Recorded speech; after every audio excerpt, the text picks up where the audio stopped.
When I speak with power and authority. What does that mean?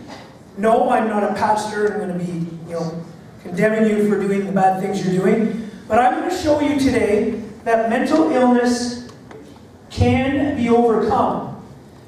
You would never in a million years think that when I take you through this story. You're going to see me as low as you can go. As low as you can go without dying. Because obviously that didn't happen. Because I'm here right now. Did you figure that out? Now, what I mean is your full focus. So, there's a difference between passive and active listening. Active listening means that you're fully focused and your mind is clear and you're taking in what I say. Then there's passive, like this gentleman here. So he's staring at me and all he's thinking about is all the video games he's going to play this weekend. And how he'll beat his record of 34 hours and go for 35 this week. Then the boy beside him, there's nothing there.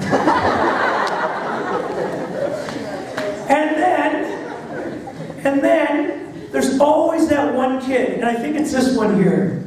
Looks like a smart aleck. He ain't too smart now. He's sitting here wondering if he's wearing clean underwear. And the boy beside him is hoping he's wearing clean underwear. On a serious note, I need your full attention. I have some very important things to say. I will say this, guys. My talk will open your eyes today, and it will change your life if you listen to it and you take it in. I'm going to be talking about some very serious things, some things that are very embarrassing about my life, and I only put them in to show you the severity of mental illness. But if you want to see the full extreme embarrassment that I avoid putting in here, you'd have to read it in my book. I have stuff in my book that I could not bring up right now. That's how embarrassing it is, and it's hard to believe it happened, but it did. I'll talk more about my book later, but for now, let's get to my story. Here we go. I always open with this question.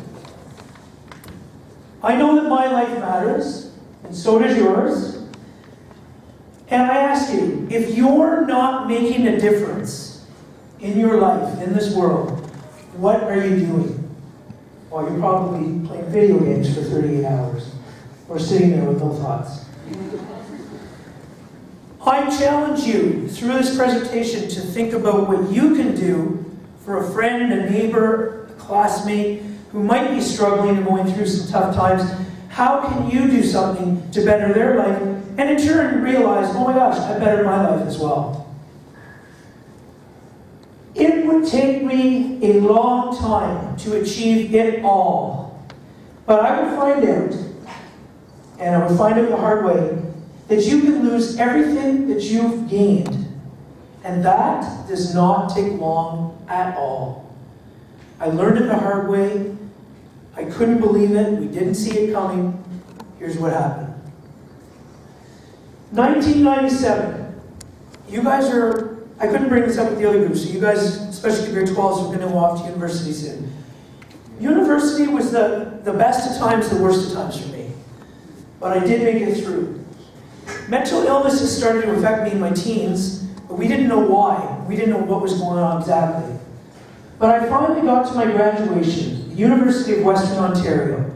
I was a Western grad, so proud, the few, the proud. Okay, 35,000 a year, but you know what I mean. 1997, my graduation, my head is getting bigger and bigger because I have everything going for me. As you look at this picture, one, I've graduated Human Kinetics and Psychology. 2, I've been given 3 awards through my whole faculty of 3,000 people. One of them is Student of the Year. 3, I'm president of the Student Council for all of kinesiology. 4, I'm a trainer for the I'm an athletic trainer for the soccer team at Western. We went to the OUAA finals that year. And to top that all off, I'm good looking. And to top that off, Teachers College is on its way because I've been accepted. Now I want you to look carefully at this picture. We're all in smiles. That's me at the top, Dad at the bottom, my sister on the right, and my mom on the left. If I was to take this picture today, it'd be very different. Now this is sort of a sad bone to throw at you, but my mom passed away in the summer. She had breast cancer. She had a 4-year battle. For 3 of those years it was gone and it came back. and within 6 months she had passed. And, you know, it really affected me, but it is the reason I do what I do.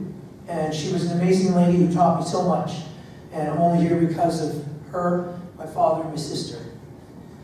Things are not always what they seem. In my mind, this is what was going on.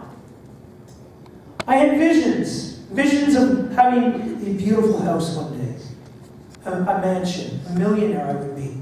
You say, how could that be as a teacher? I'll show you. I'd be like Billy Madison, without the swans in the water. I would be a wonderful teacher, but not only that, I would be a wonderful principal. But not only that, I would be a wonderful superintendent or director, or one day, yes, I know you'll laugh, President of the United States. Sorry, Canada. Prime Minister of Canada. Can't be the Prime Minister or President. I've tried. Anyway, I would get married, have beautiful, beautiful family. This guy's like, oh, Lord of the Rings too? Middle Earth? He's going to put it on. This could be the best day of my life. And I would have a bouncing baby girl or boy, one hopefully as cute as that. And these were my aspirations. And they weren't far off, because a lot of my friends had those same aspirations. And as they left university, they started to do these things. But what we didn't know was that for years, a storm had been brewing. And it wasn't a storm that you would see. It was a storm in my mind, and it started in my early teens, and it would build and build to a point where it would take my life and throw me down and leave me hanging onto the last bit of grass.